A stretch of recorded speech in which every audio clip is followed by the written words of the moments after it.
اي حد يشوف الفيديو ده يحط لايك لو ما اداش صوته للرئيس، وما يحطش لو ودى صوته، وهيكون ده بالنسبه لنا هو المقياس اللي هنقدر نحلل بيه. اوعدكم لو مش عايزين عليه اعلانات انا ما عنديش اي مشكله، لان انا مش عامله ربحي، انا عامله بس لهدف ان انا وحضراتكم. وكمان اوعدكم وعد تاني ان انا لو لقيت النسبه زي ما في دماغي هحط هو البوستر الاساسي على القناه لمده سنه كامله ولا 6 شهور.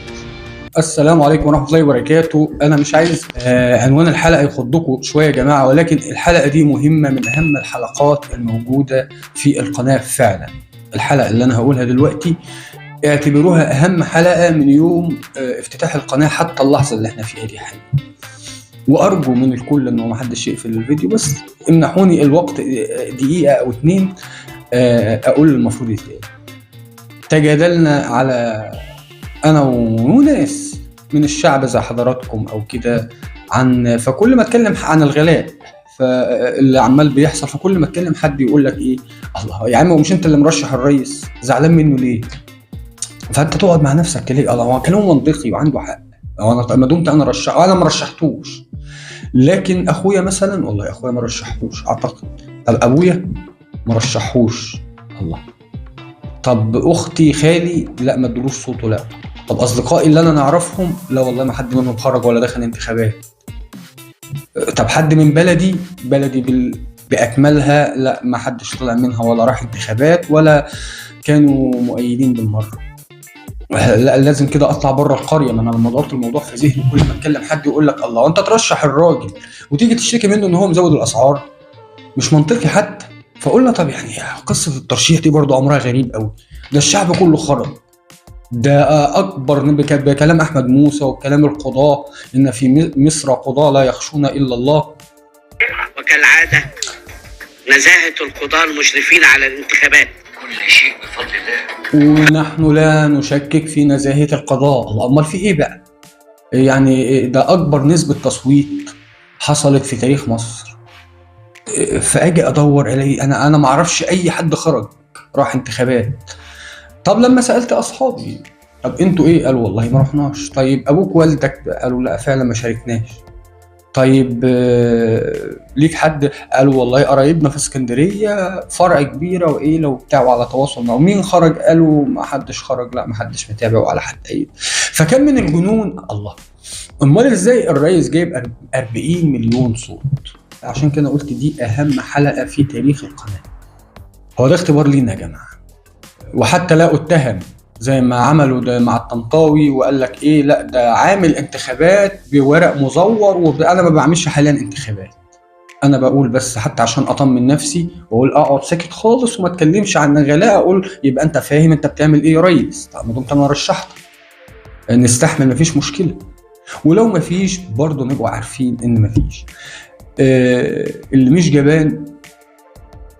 مش جبان من حضراتكم، وانا اعرف ان كلكم على خلق وكل الناس اللي متابعيني اخلاقها كريمه، انا اول واحد هحط لايك على الفيديو ده وهشيل من عليه الاعلانات عشان ما حدش بس يقول ايه تماما، اكيد تماما الهدف منه مش ربحي. كل واحد يسمع الفيديو ده بمنتهى الامانه لو حط صوته ما يحطش لايك للفيديو، ولو ما راحش الانتخابات يعمل لايك بس، واللايك لا هيظهر اسمك ولا هيظهر طبعا اللي هو عنده الجرأة يكتب كمان تعليق عادي، يعني مفيهاش اي مشكلة يعني. ولكن كل حد عشان بس احنا نثبت لنفسنا فعلا احنا خرجنا، ما هي دي هيبقى هو ده المقياس يا جماعة. يعني انا لو الفيديو بتاعي جاب 10,000 مشاهدة او 1000 مشاهدة وجاب مثلا 1000 لايك، معناها ان 100% ما حدش شاف. يعني من الاخر هيبقى هو ده المقياس يا جماعة، نسبة اللايك مقابل المشاهدات. لو 1000 واحد دخلوا شاهدوا او 10,000 او 100,000 او مليون او 500 واحد او 200 بس في مقابل اللايكات، لان اللي حط لايك على الفيديو ده على الحلقة دي دلوقتي، انت لو ما رحتش حط لايك دلوقتي قبل ما تنسى. فلو 1000 مشاهدة مثلا يعني وجاب 500 لايك يبقى فيه 50% من الشعب خرج. لو ما جابش غير 10 لايكات لا يبقى الشعب كله كده خرج. طب لو جاب 1000 دول جابوا 900 لايك لا يبقى 10% بس اللي قتلوا بأصواتهم، اذا هنبقى احنا عارفين قصه ال 40 مليون دي جت ازاي او ايه اللي حصل فيه. فارجوك، لان احنا زي ما قلنا تجادلنا وكان رسينا ان لا، الناس خرجت وايدت الراجل ده وقالت ان هو ده اللي هيكمل الطريق، وهو ده اللي معاه خارطه الطريق، وهو ده اللي هينهض بمصر الى السماء، وهو لما يبقى في ازمه ما حدش يطلع يشتكي. وطبعا كلامهم منطقي. طب يا جماعه اذا انا ما حطيتش صوتي، قالوا لا انت حاطط صوتك. طب ما هو الراجل ده جايب 40 مليون ازاي؟ قلت لهم بس انا، قالوا ما يمكن انت ما حطيتش او 2 3 تعرفهم ما حطوا، لكن في غيرك حط. فغيري يعني كان ده الاقتراح بتاعي، ان حضراتكم موجود منكم من كل محافظات مصر، من كافه المحافظات ومن بره مصر كمان، محدش فيكم يعرفني او محدش فيكم صديق شخصي ليا او قريب شخصي ليا، معظمكم يعني. فاكيد اللي هيحط لايك ده ملوش اي مصلحه بان هو يقولها، لكن بمنتهى الامانه اي حد يشوف الفيديو ده يحط لايك لو ما اداش صوته للرئيس، وما يحطش لو ودى صوته، وهيكون ده بالنسبه لنا هو المقياس اللي هنقدر نحلل بيه. واوعدكم لو مش عايزين عليه اعلانات انا ما عنديش اي مشكله، لان انا مش عامله ربحي، انا عامله بس لهدف ان انا وحضراتكم. وكمان اوعدكم وعد تاني ان انا لو لقيت النسبه زي ما في دماغي هحط هو البوستر الاساسي على القناه لمده سنه كامله ولا 6 شهور. هيبقى هو ده اللي كل اللي يدخل القناه كده يلاقي ده البوستر الاساسي بالغلاف مكتوب عليه كده نسبه الاصوات ونسبه كذا كذا، وده وعد لو كانت الاجابه زي ما في دماغي. اما لو استهزينا او عملنا زي ما بنقول كده كل ما حد يشوف حلقه اللي هو الراجل ده اللي لا مش هشاهدها، انا خليني في مقاطع الرياكت، انا ماليش فيه دلوقتي. الاختلاف يعني احنا ما فيش بيني وبينك اختلاف، انا كل الموضوع انا بقول لك لو انت حطيت صوتك حط لايك، لو ما حطيتش صوتك اسف حط لايك، ولو حطيت صوتك ما تحطش لايك.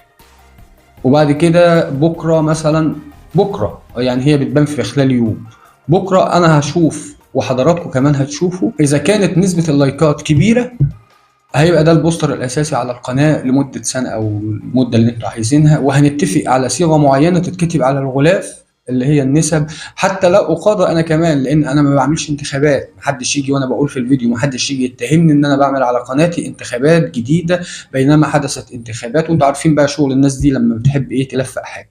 لا احنا بنقول انا واصحابي اهو، هنعتبر الموضوع ودي، عايز اعرف مين من صحابي ادى صوته، فاللي ادى يا جماعه ما يحطش لايك، واللي ما اداش صوته دلوقتي حالا اضغط لايك وانت بتشاهد. كانت حلقه النهارده، وقبل ما اختم الحلقه حابب اقول كل الناس اللي بتتابعني ناس مش جبانه، ناس كويسه، ناس محترمه جدا، ناس على خلق عالي. ولكن اتمنى يا جماعه كمان بس في التعليقات يا ريت ما حدش يكتب تعليقات مسيئه بشكل مقزز، لان بيكون بيشاهدها الصغير والكبير، بيشاهدها الشاب، بيشاهدها البنت والزوجه والاخت والابن والابنه. فبلاش التعليقات اللي هي المسيئه او اللي فيها الفاظ خارجه او نابيه. خلينا نتكلم بطريقه مهذبه كده زي ما احنا ضارين دايما في القناه، حتى كمان انا ما اضطرش احذف اي تعليقات. الحلقه دي مهمه جدا، انا عايزها توصل، يعني مش انا بقى اللي هقول ده، انتوا ضميركم. كل واحد ما حطش صوته يحط لايك، كل واحد ما راحش الانتخابات او ما حطش صوته يحط لايك، يضغط لايك دلوقتي. وكده كتر اللايكات ممكن يوسع نطاق الحلقه وتوصل لناس اكتر واكتر ويسمعوها ويقولوا رايهم، وبالطريقه دي هيبقى احنا بينا وبين بعض كده يعني عارفين النتيجه ماشيه ازاي او راحت فين او جت منين. اشوفكم على خير من هنا الحلقه الجايه وتصبحوا على خير.